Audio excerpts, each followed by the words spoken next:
through the nature of the psychological mind that has to attribute psychological information to create worth, perceived price, value, cost, and to appreciate or evaluate the goods that are being transacted, and also constitute what is fair, but also constitute fair markets and economies of exchange and economies of scale that can be instantiated and instantiate new meanings associated with pricing or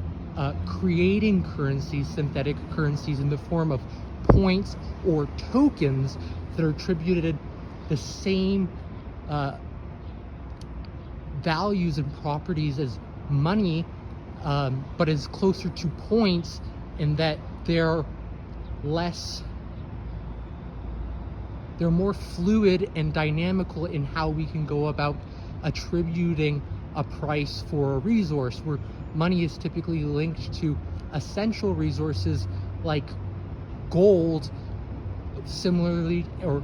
the exact same as crypto, that's transacted for electricity, which is essential for the nervous system to operate, and various things that we need that are essential to living and sustaining our psychological well-being, but also, most importantly, our psychological sustainability, such as heating and cooling, hydro, and the electricity that we enjoy that keeps us to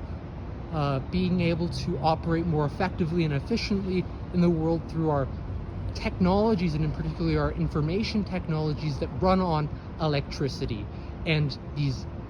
digital systems of information that require these physicalities and energy expenditures, but which are primarily knowledge and come in the form of information in particular, and interpreted psychological information that is that knowledge that I'm discussing there. That's distinctive from the physical information that's being processed within the wirings of machines that is non-perceptual, and therefore would be trivial from, if it were to have a perception, its perception, and would require our own perception or the psychological mind to be able to attribute any sort of value, worth, or meaning and make sense of the information and interpret it. And this is primarily why